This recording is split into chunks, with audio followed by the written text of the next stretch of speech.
Good morning. It's Coffee and Cosmos with Robin. My name is Robin Fritz, and today I want to talk a little bit about how we live our sacred work.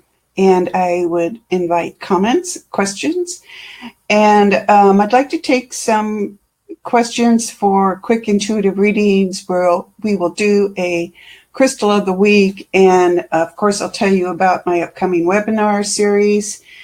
And let's start with talking a little bit about what our sacred work is, and then doing a meditation with the Crystal Fallon.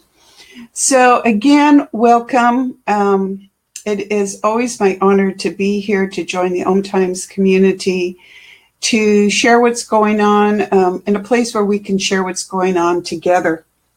So again, my name is Robin Fritz. I'm an intuitive and spiritual consultant and certified past life regression specialist. I am an Om Times expert, and I host the Om Times radio show, The Practical Intuitive Mind, Body, Spirit for the Real World. And today, I really want to talk a little bit about how we live our sacred work, because it's not something we really think about every single day. And but before we start, I want to share my Crystal Fallon with you. And we had a quick late start here this morning, so let me pull him out, and here we are. And Fallon is quite yellow today. Fallon is a citrine Lemurian quartz. He's a rare power crystal, and today this is our opportunity to share the very unusual things in our life, the things that keep us going on a daily basis. So as we do a quick clearing out of our energy field with Fallon today, I'd just like you to think about what your sacred work is and know that it matters to all of us, especially to you and your family, but to all of us, and especially those of us here in this community together. So as you take your attention to the top of your head, I just want you to breathe down your body and just release the cares of the day, so you have this time with us today. So starting at the top of your head, breathe down your face, your shoulders, your chest, your hips, your knees, and your feet. The top of your head to the bottom of your feet.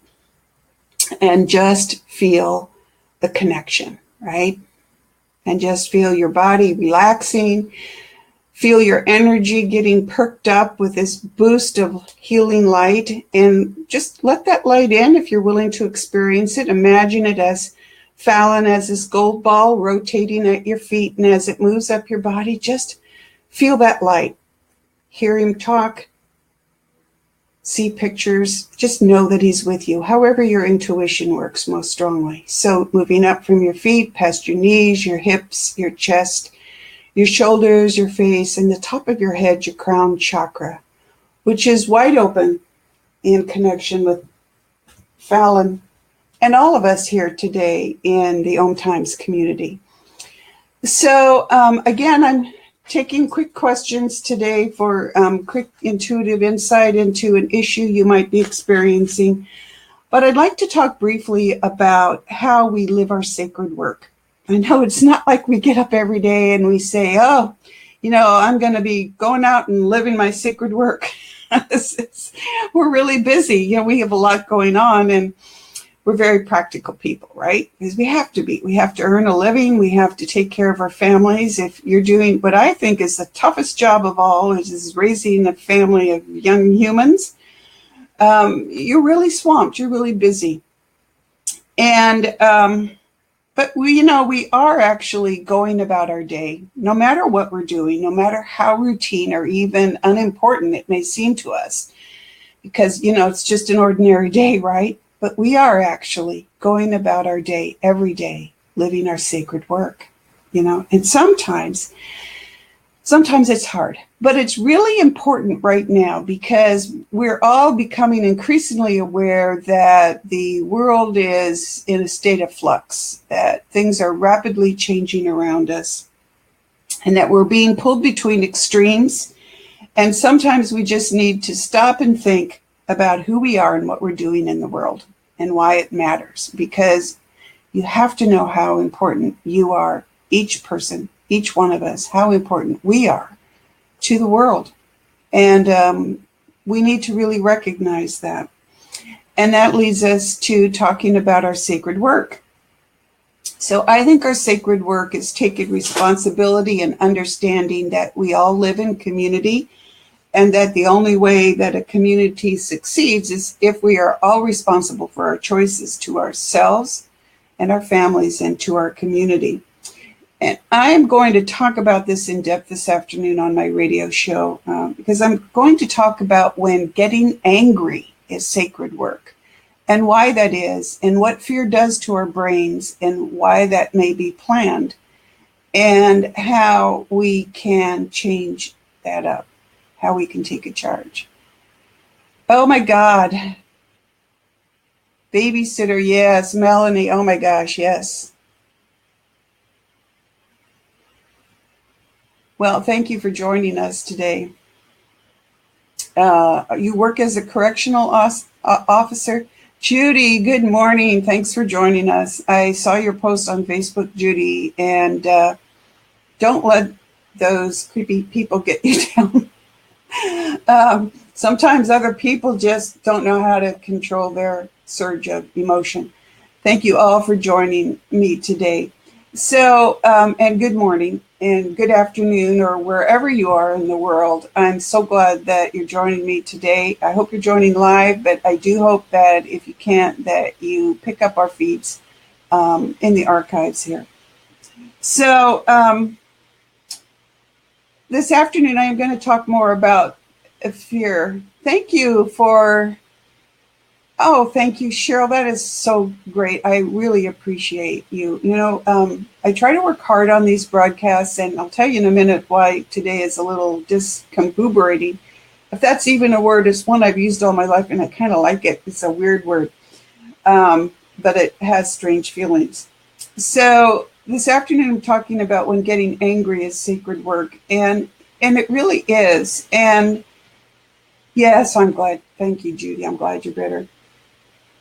What fear does to our brains it's going to be a very interesting conversation because I had to learn myself how to step up and what that meant. And so that's how I came to the conclusion that getting angry is sacred work. But today I just really want to talk about living our sacred work and how fear and stepping away can keep us from the busy work and the hard work of growing our souls.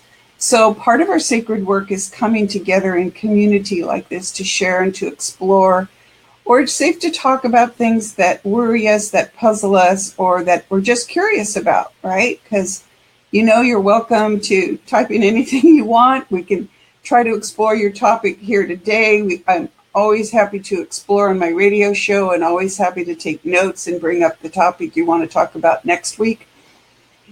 Because here's our time to share and grow together. This is the community that Om Times has helped us create together. So our sacred work is always about growing our souls, right? And to be our best selves and to stand up and be counted, right? So let me give you some personal examples so you don't feel like you're called on the spot, right? My sacred work, like yours, involves more than one thing, right? I work with the planet, which is a conversation for a different day. Barbara, living with a negative person. Oh my God, I totally understand that. And we all empathize with you because that is very, very difficult. And that's a choice, right? And it's a choice on how we can maybe help other people, but we also have to let people learn. Yeah, Melody, see, this is where community is kicking in. See, Melody supporting Barbara. Thank you for that. So I work with the planet, and we'll talk about that at some other time. I live with two young animals, right? A year-old cat and a 2.5-year-old dog who seems to be like 6 months old some days. And my home life revolves around juggling the needs of all three of us, right? And I also do my work here, my professional work as an intuitive and spiritual consultant and a past life regression specialist. So on any given day, I'm looking at really tough issues with my clients, supporting them through their work, giving them the insights that I can see as an intuitive and spiritual consultant. And it's fascinating work. It's hard work, but I wouldn't give it up for anything because I am so privileged to see how souls grow on a daily basis. But part of my sacred work is also being a friend and being a citizen of my city and a citizen of the country I live in, for as long as it chooses to be that country. But Sundays are usually my time. It's my time to go to the farmer's market to stock up on food. And, every Sunday afternoon, I feel like really rich because I have a refrigerator full of food and it's time for me to take off and be with my kids and enjoy a walk with the dog and just taking time for myself and my family. But yesterday was all about helping a friend do her spiritual work, her sacred work. And it just reminded me of how important it is that we all do our sacred work and that we may be called to do it in a very difficult way in an instant. Okay, so yesterday, my friend, one of her sacred things, and we had just been talking about this on Friday, seeing each other for the first time in person after a few years. One of the sacred things in her life is being with animals and helping animals. Melody, I wish I could find the time to be more at peace with myself. Yes. Well, we're going to talk about that today, and we're going to talk about that this afternoon on my show, on my radio show, Melody. So I hope you tune in, and we'll talk about that. And we sometimes have to carve out time for ourselves, get somebody else to take care of the family, so that you can even have 15 minutes to yourself. A half an hour or an hour, because, time for ourselves is too sacred time. It is also sacred time, and it is part of our growth, of our sacred work, of taking care of ourselves. But yesterday, my friend who believes in helping animals had to say goodbye to her dog, and it was not what she was expecting. It was an emergency, a decision that was made under extreme stress, and my Sunday was helping her talk through what was going on, helping her look at the issues, helping talk with her dog, talking with her family and my family in the afterlife. Where were we going with this decision? Where was she going with the decision? And what was the dog doing? And what was his decision? So here's the thing. In the end, my friend had to make a choice out of love, a choice of mercy, which was exactly not what she was expecting to do yesterday. She had to say goodbye and let her dog go because she knew in a moment that her sacred work was honoring his life and honoring a life that was ending, that it wasn't about her, it was about him. It was an incredibly brave and gutsy thing to do, and it's not something we have to do every single day, thank goodness. But it is something that those of us who live with animals, unfortunately, have to do more often than those who don't. And yesterday was about her and her dog and the two of them together. And I'm bringing it up today because I wanted to give you something to think about in terms of what our sacred work is and all the variations that our sacred work has on a day-to-day basis. Living our lives, living our sacred work is usually very benign and ordinary, that we get through the days as gracefully as possible, right? And remembering that our choices in our lives are sacred and that sometimes they can be very hard, but we honor them and ourselves by doing the best we can in the moment.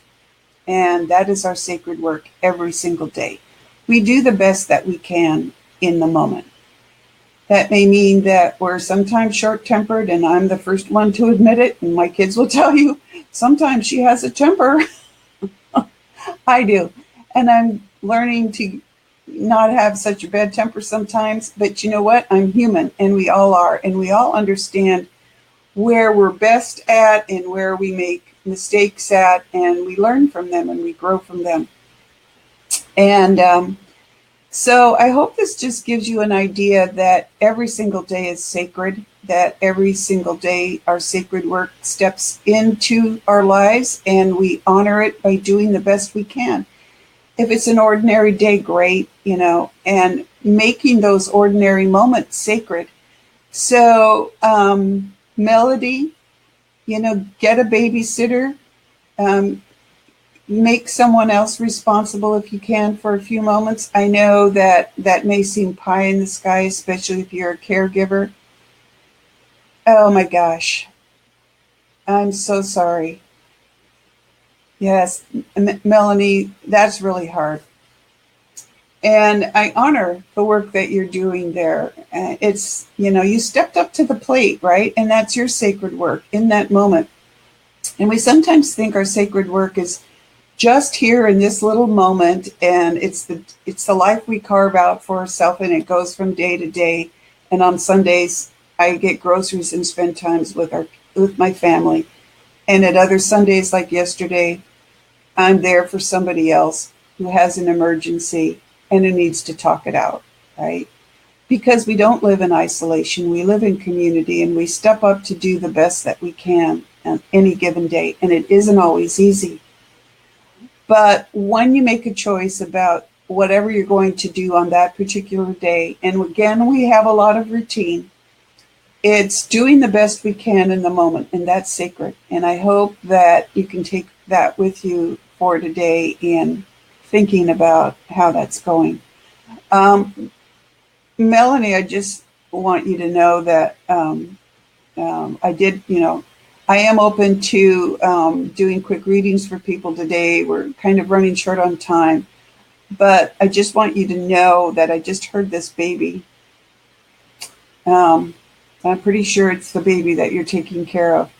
And that little one loves you and honors you and is very grateful for the work that you're doing, taking care of it. And it's also very connected to the mother in the afterlife. So this would be a good opportunity to raise the crystal of the week, which is turquoise. If you have some turquoise in the house when you're babysitting this baby, um, put it around the baby or wear it while you're taking care of it, because the baby really needs to be grounded right here in the real world, not in the afterlife, still really connected to that mother. Um, as we grow older and, you know, I thought I was too young to use my parents, and that was 20 years ago. But to lose, a family member as a baby, that's really hard. You're making a huge difference in this child's life, and turquoise is something that will help you and the baby ground in the present moment. And it's actually the crystal of the week. So when I saw your note there, perfect timing here. Um, and Melody, the stress over the last. Yes, Melody, I understand that you're saying the stress has led you to say, I'll deal with it when it comes up and it give me some peace. That's awesome. And that's true. You do want peace in the moment. And sometimes, again, here's where the crystal turquoise will help you. You both and everyone else listening today, sea salt is a huge thing. I have it all over my house. Himalayan salt lamps. It could be, Melanie. Um, they're pretty well connected. The mother is still pretty concerned about a baby. If you tag me, we can talk privately, or you can call into my radio show this afternoon if you would. I always forget to put the number up there, and I'm afraid to type here because I will lose my place. I'm not accidentally cut my feet off, and I don't want to do that. But turquoise is a really good grounding and healing and protection stone. And this is my turquoise necklace. It's actually the first necklace I got for my healing and intuitive work. It's long been used for healing and protection. It also strengthens the physical and emotional body, so it provides good health. And it helps us release things that are holding us back, including our own tendency to self-sabotage, our own tendency to say, oh, I did something wrong because that person is mad at me, when that person had nothing to do at the time. Cover the mirror, Melanie, cover the mirror. So turquoise helps you claim your power It helps you step into your sacred work by allowing your soul to express itself, and it reminds us that we are in charge. So turquoise will be great for this baby, great for you taking care of the baby, great for all of those who chimed in today with what you're feeling and experiencing. This is a safe space for you to express your concerns and to get support of the community, because it's a healing space. It's sacred space, for all of us together. So I urge you to consider turquoise. So let me jump straight to talking about my webinar series that starts next week. Honestly, I've been working as a professional intuitive and healer for a number of years now.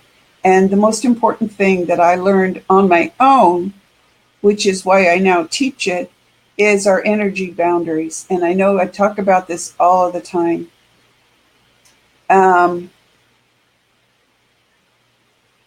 Yes, because there's a strong connection between the baby and the deceased mother. So there needs to be some clearing around that issue, some attachment removal. It's not a bad thing. It's just that there's still that connection there, and they need to be able to move on. And Melody, yes. Fears, not just past lives. Fear has a lot to do with our current lives, and I'm going to be talking about this afternoon. And the fact that we are being deliberately subjected to fear to control us. And I know that sounds conspiracy theory almost, or like crazy stuff, but it's not. And I'm going to go into it at length on my show this afternoon. It's me, a talking head this afternoon. But fear affects our prefrontal cortex, and that makes us withdraw at a time when we actually need to expand. So that's it on our national level here in the United States, but it's also on a world level. Whatever country you're in, that is what our leaders of our countries are trying to do right now.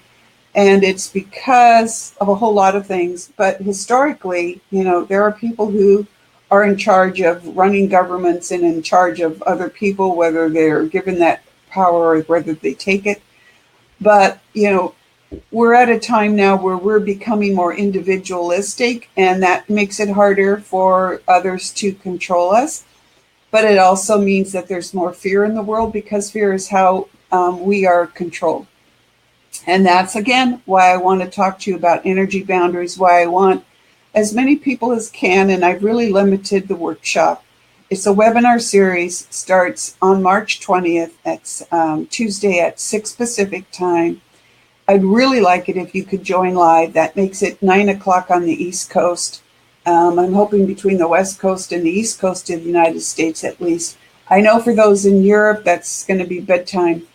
But I have, thank you, Melody, developed a way to work with our energy boundaries that's really effective, and Fallon and I work on it together. And in fact, our energy boundary is different for each one of us. But here's the thing.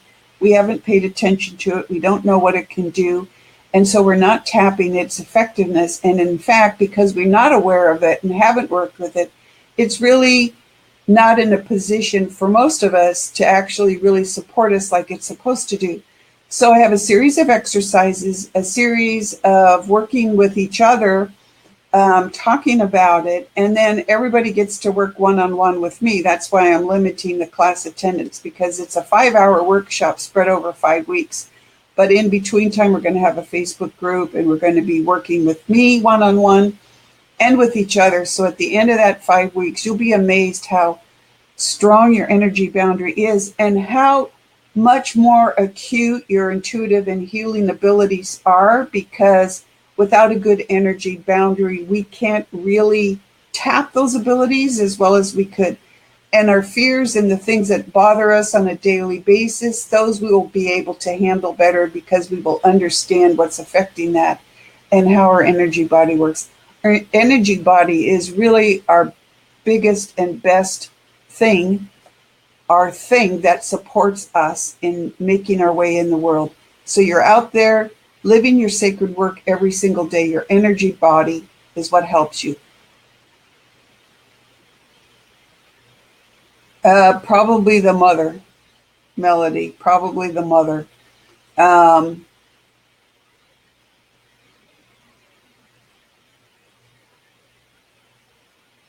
I'm sorry. I've got the two of you mixed up here, but Melody, honestly, I feel a mother figure there, and I don't know who it is in your past that's trying to get your attention.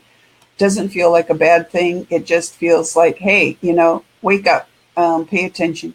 So make a note about what you're doing in the times when the doorbell rings, Melody, and see what happens. And then check in with us next week here at the same time, Mondays at 11 Pacific time. Let us know what you discovered.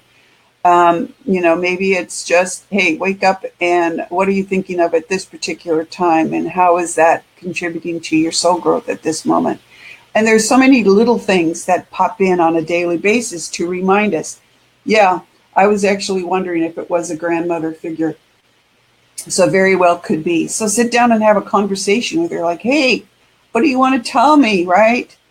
And go from there. And Melanie, yes, cover the mirror. Yeah, cover the mirror. And put some sea salt around it, and understand that this mother may not actually even understand that she's dead. And again, off topic for today, but consider that, take that into consideration. So let me wrap up here for the day. Anyone who would like a session with me as an intuitive or spiritual consultant or a past life, please contact me here on Facebook. We could set a time for even a 15-minute conversation, half an hour or an hour. You can also contact me at my website, robynfritz.com. That's ROBYNFRITZ.com. It's right there in the notes. And if you go to the experts platform at Learn It Live, and again, Managing Your Energy Boundaries is a webinar at the Learn It Live platform. Please sign up for the webinar. If you have questions, please contact me privately. We have a couple people there. I'd like about 6 people would be great, but I do have room for 25. The webinar series is $100, but that's actually less than you pay for an hour of my time. And you'll get my time, plus working with other people. So it will really help you. If you're having unexplained phenomena like the doorbell ringing and things like that, it's a perfect time too to look at your energy boundaries, because you get to say when you're available for astral visits or whatever it is that's popping up in our daily lives. You have the right to say when you're ready and when you're not ready. So again, I want to thank you for joining me today. I love spending my time with you here every week. The time is short. Seems like a half an hour is really a long time, but it goes by really fast. I want to thank all of you for chiming in. I hope you let me know how you experience the suggestions that I give to you for the week. And if you'd like some help with the situation, please let me know. But for today, let's end by grounding our energy back into our bodies. If you've been with me after at least one show, you know that your crown chakra might be wide open in working with Fallon. So let's close it down. Cross your hands over your heart. Oh, thank you for your time. And thank you all for joining me today. I know you take time out of your busy day to join us here at the Old Times Experts page and join us on the radio show. And I love it. Please join me this afternoon. It's a very important topic. And I take calls, and I'd love for you to call. The number is 202-570-7057. Cross your hands on your heart. Take a deep breath. Just imagine that healing energy is flowing into the palms of your hands, right? Because it is. It's not coming from you. It's coming from the universe. Breathe into your palms so you can feel the breath, your breath on your palms, and imagine that as energy.